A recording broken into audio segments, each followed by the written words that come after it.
सही। और नू, अब ये बताइए कि जब कॉमनवेल्थ गेम्स हुए 2022 में, आपने भी गोल्ड मेडल जीता, कॉमनवेल्थ का रिकॉर्ड आपने बनाया, जो कंबाइंड रिकॉर्ड है वेट लिफ्टिंग में 405 केजीज का, जिसमें स्नैच में आपने 173 केजी लिफ्ट किया, क्लीन एंड जर्क में आपने 232 केजी लिफ्ट किया। उसके बाद तो आप भी एक बहुत बड़े प्रोस्पेक्ट थे पाकिस्तान के लिए कि ओलंपिक्स में जाएंगे, पाकिस्तान के लिए वहां पे आप मेडल जीत के लाएंगे। क्या हुआ, आप क्यों नहीं जा सके? क्या सपोर्ट नहीं थी? एग्जैक्टली हुआ क्या, क्यों नहीं जा सके आप इस पेरिस ओलंपिक्स में? अ, इसमें जो वजूहत वो ये है कि हम तो तैयारी कर रहे थे, और हम अभी भी तैयारी में थे। लेकिन अनफॉर्चुनेटली जो पाकिस्तान की जो वेट लिफ्टिंग फेडरेशन है, वो नहीं चाहती थी कि मैं जो हूँ ओलंपिक के लिए जो है क्वालिफाई करूँ, क्योंकि उनके पर्सनल ग्रजेस हैं मेरे साथ। वो चाहते हैं कि मैं सर झुका के उनके सामने उनकी जीजी करूं, क्योंकि कॉमनवेल्थ गेम्स जब मैंने विन की थी 2022 में, तो उसके बाद उन्होंने चाहा था कि मैं जो है ना हर जगह फेडरेशन का जो है नाम लूं, इंटरव्यूज में या शोज में जहां पे भी मैं जा रहा था, कि उनकी बड़ाई करूं। लेकिन अनफॉर्चुनेटली ये जो सारी मेहनत थी वो मेरे वालिद की थी, मेरी फैमिली की थी। हम लोगों ने इसी कमरे में, जिस कमरे में सुबह मैं बैठा हूँ, इसी कमरे के अंदर जो है मैंने तैयारी की थी। और मैंने इनके पास एक दिन भी कैंप के अंदर नहीं गुजारा था, और ना ही इनसे लेकर कुछ खाया था। तो बिल्कुल जिसका क्रेडिट बनता था मैंने तो उसी को देना था। तो ये चाहते थे कि जो क्रेडिट है, सिर्फ ये एक मेरी एंट्री भेजने पे मैं सारा क्रेडिट जो है अपने वाले साहब का जो है इन्हें दे देता। तो ऐसा मैं बिल्कुल नहीं चाहता। जिसने मेहनत की थी मेरे ऊपर, मैंने उसी को क्रेडिट देना था।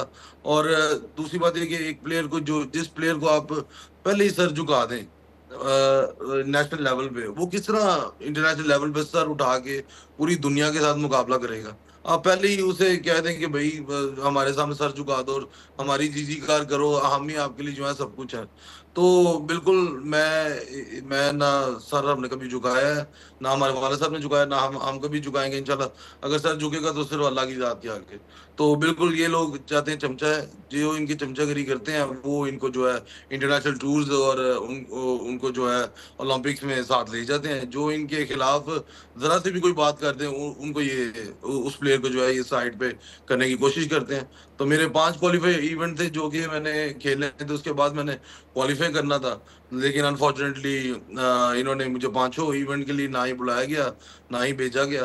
तो तो उसके बाद जो मैंने कोशिश की कि मैं फिर भी जो है तैयारी करता रहूं। मैंने तैयारी की, लेकिन अनफॉर्चुनेटली इन्होंने पूरी कोशिश की कि मैं जो है ना जा पाऊं।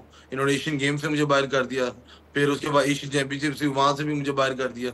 उनको भेजा गया जो मुझसे पाकिस्तान में 10 से 12 बार हारे हुए हैं। तो फिर अब मैंने तो 2 साल पहले इंटरव्यू में ये कह दिया था कि यार मेरे लिए सिर्फ हुकूमत को मैं इतनी अपील करूंगा कि मेरे जो है रास्ते में रुकावट ना डालीजिए, ओलंपिक मेडल लेकर आना मेरी जिम्मेदारी है। लेकिन अब हुकूमत ने भी कोई एक्शन नहीं लिया, किसी ने भी कोई एक्शन नहीं लिया। तो इसमें मेरा ख्याल है कि नू, ये जो आज आप बात सिनेरियो बता बिल्कुल रहे हैं ये चेंज हो सकता था। बहुत ही हैरानकुन बात है कि आप पाकिस्तान के लिए कॉमनवेल्थ गेम्स में मेडल लेकर आए, लेकिन सिर्फ यहाँ पे जो वेट लिफ्टिंग बॉडी है उसका ये कहना था कि इसका क्रेडिट आप हमें दें, हमारा नाम लिया करें। और क्योंकि आपने ये करने से मना किया, क्योंकि आप कह रहे हैं कि आपकी सारी जो मेहनत थी वो आपने खुद की, आपके वालिद साहब ने की, तो आप क्रेडिट उनको नहीं देना चाहते थे। सिर्फ इस बुनियाद पर जो है आपका ओलंपिक का रास्ता रोक दिया गया। बिल्कुल। एक एक और मैं इसमें पॉइंट ऐड करूंगा, वो ये है कि इन्होंने तो चले रास्ता तो मेरा रोका ही रोका। मुझे ओलंपिक कमेटी की तरफ से स्कॉलरशिप मिली थी 30 लाख रुपया। इन्होंने मेरी वो भी रुकवा दी।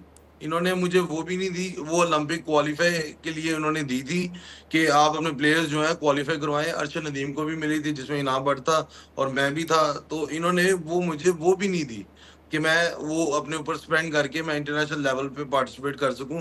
इन्होंने मेरी वो जो 30 लाख की जो रकम थी, मेरे साथ कॉन्ट्रैक्ट हो गया था, कॉन्ट्रैक्ट साइन हो गया था, मैंने कॉन्ट्रैक्ट की कॉपी मांगी इनसे, इन्होंने कॉन्ट्रैक्ट की कॉपी तक नहीं मुझे दी। फिर मैंने ओलंपिक कमेटी से रिक्वेस्ट की कि मुझे जो है मेरे कॉन्ट्रैक्ट की कॉपी दी जाए।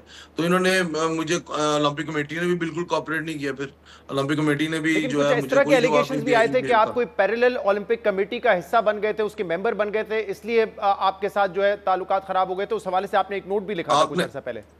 आपने आपने बहुत अच्छा पॉइंट रेज किया। मैं आपको इस बारे में बता देता हूँ। उसमें ये बात आ रही थी कि क्योंकि मैं कॉमनवेल्थ गेम्स में गोल्ड विन करके आया था, तो जितने भी फॉर्मर वेट लिफ्टर थे या जितने भी लोग थे वो मेरे वाले साहब के दोस्त थे। लेकिन वो मेरी पाकिस्तान वेट लिफ्टिंग फेडरेशन के अगेंस्ट थे।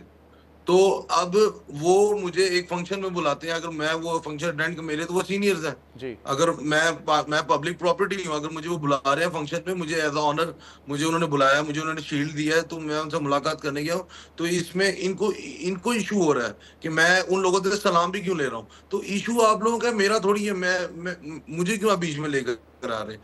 तो रही जो पाकिस्तान ओलंपिक एसोसिएशन की बात, जो पैनल पार्टी है, वहां पे भी अरशद नदीम को भी बुलाया गया था, मुझे भी बुलाया गया था, इसलिए कि हमें शील्ड दी गई थी ऑनर में कि हमने मेडल लिया है, दैट्स इट। और उसके बाद हम्म। खाना हुआ, उसके बाद हम अपने अपने रास्ते, उसके बाद हमारी कभी भी मुलाकात नहीं हुई। इन्होंने उसी सही। पिक्चर्स को पकड़ के एज अ इल्जाम की पैनल बॉडी के साथ मिलके हमारे खिलाफ साजिशें कर रहे हैं। मैंने ओपन मीडिया में कहा है, मैं कहता हूँ एक सबूत, सिर्फ एक सबूत ये ले आए, मैं क्या कहते हैं, बैन होने के लिए तैयार हूँ। आप और यंग हैं और आपके पास आपका करियर अभी भी बाकी है। उम्मीद करते हैं कि हुकूमती इदारे भी ये सुन रहे होंगे और आपको मौके आगे ज़रूर मिलेंगे। लेकिन मैं इसी हवाले से बात करना चाह रहा था। देखिए, जब कोई जीत कर आता है, जब कोई कामयाब होता है, अरशद नदीम के केस में हमने देखा है कि आपके जो है ना 100 बाप आ जाते हैं उस कामयाबी का जश्न मनाने, उसका क्रेडिट लेने के लिए। जैसे कहते हैं ना कि सक्सेस हैज़ मैनी फादर्स, जी फेलियर्स हैज़ नन।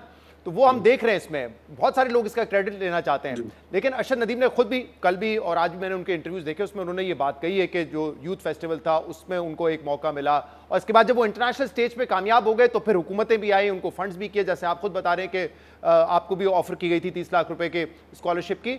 लेकिन जब आप लोग करियर स्टार्ट कर रहे होते हैं, जब आप में ये शौक जन्म लेता है और आप चाहते हैं कि आप पहले नेशनल लेवल तक पहुंचे फिर इंटरनेशनल लेवल तक जाएं, उस वक्त कितनी सपोर्ट मिलती है, क्या सहूलियात मिलती हैं, या जो सिस्टम है क्या वो सपोर्ट करता है, या जो कुछ करना पड़ता है नेशनल लेवल तक पहुंचने के लिए भी वो आप सबको खुद करना पड़ता है?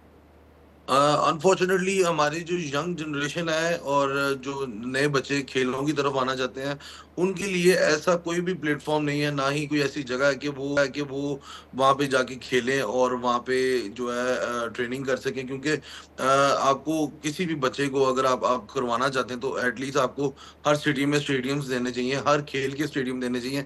अब सारे जितने भी स्टेडियम्स हैं वो सारे लाहौर में हैं। अब जो डिफरेंट सिटीज के जो बच्चे हैं, वो कहाँ पे जाके ट्रेनिंग करें। अगर गुजरांवाला में मैं रहता हूँ, तो गुजरांवाला में मेन दो खेल हैं। एक तो वेट लिफ्टिंग है जितने मेडल ला कर दिए, और एक रेसलिंग है।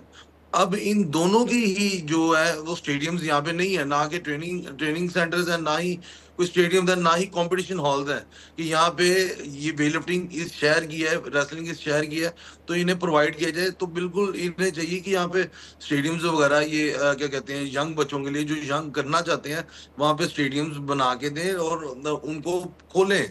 यहाँ पे बने भी अगर कुछ है तो वो सिर्फ बंद है।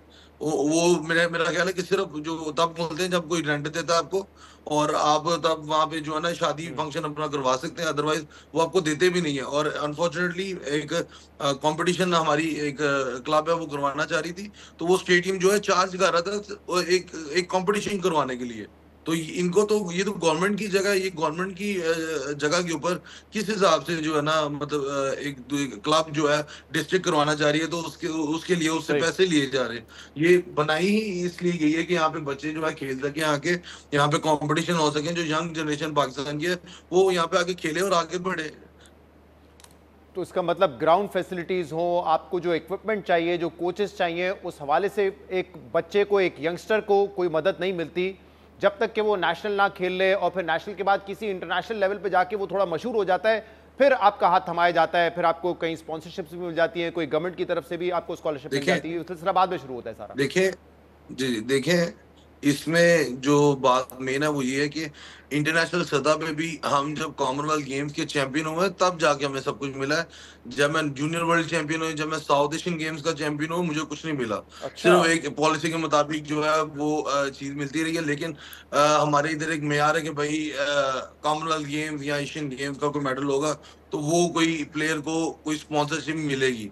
अब जाकर आई थिंक प्राइवेट जो सेक्टर्स हैं वो सारे जो है स्पॉन्सर्स करना स्टार्ट कर रहे हैं। क्रिकेट से हटे हैं वो भी इसलिए क्योंकि क्रिकेट का इंतहाई किस्म जो है बुरा डाउनफॉल जा रहा है। तो लोग अब क्रिकेट से तंग आके दूसरे खेलों की तरफ आ रहे हैं। सही। अब अल्हम्दुलिल्लाह मुझे भी कॉमनवेल्थ गेम्स के बाद कोई 7-8 कंपनियां जो मुझे स्पॉन्सर्स कर रही हैं, और बिल्कुल इन्हें चाहिए कि यंग बच्चों को भी पिक करें। बिल्कुल जो सही, एक प्रॉपर यंग स्ट्रक्चर टैलेंट है सिस्टम होना देखें जरूरी कि है। नूर हाँ जी, दस्तगीर, बहुत बिल्कुल, शुक्रिया, एक नेशनल आपने लेवल पे आपने बच्चे अपना जुटाए। वक्त दिया। हम उम्मीद करते हैं, एज आई सेड, आप अभी भी यंग हैं, जी। उम्मीद करते हैं कि जो अब मसाइल आपके थे वेट लिफ्टिंग कमेटी हल हो, गवर्नमेंट इसमें इंटरवीन करके इस मसले को हल करे, क्योंकि आप भी एक बहुत बड़ा टैलेंट और प्रोस्पेक्ट है पाकिस्तान के लिए। बहुत शुक्रिया, आपने हमें वक्त दिया। नाज़रीन, यहाँ पे ये बात ज़रूर कहना चाहूँगा कि इस वक्त भी जो डिबेट हम देख रहे हैं खासतौर पर सोशल मीडिया पर हो रही है, बड़ी सतही किस्म की और अफसोसनाक डिबेट है। पार्टी लाइन से आगे जाकर ऐसा लगता है कि इस मुल्क में कुछ नहीं देखा जा सकता। अगर यहाँ पे अरशद नदीम जीता भी है तो उसका क्रेडिट लेने के लिए भी ऐसा लग रहा है कि जो इस वक्त पॉलिटिकल पार्टीज हैं उनमें और उनके फॉलोअर्स में एक रेस लगी हुई है कि किसकी वजह से जो है वो यहाँ तक पहुँचा और किसने क्या किया, किसने क्या नहीं किया। हमें ये समझने की ज़रूरत है कि ये किसी एक पॉलिटिकल पार्टी, किसी एक हुकूमत की बात नहीं है, किसी एक इंतज़ामिया की बात नहीं है। ये बात है एक सिस्टम को, एक स्ट्रक्चर को इन प्लेस करने के लिए, ताकि पाकिस्तान में जो इस तरह के नूर जैसे, जो अर्शद जैसे टैलेंटेड लोग हैं, जो प्रोस्पेक्ट्स हैं, वो अपना जो खेल है उसको बेहतर कर सकें और ज़्यादा लोग इस खेल में आएँ और पाकिस्तान का नाम रोशन कर सकें, पाकिस्तान के लिए मेडल जीत सकें। तो किसी के खिलाफ, किसी एक हुकूमत के खिलाफ कोई बात नहीं है, किसी एक हुकूमत के हक में कोई बात नहीं है।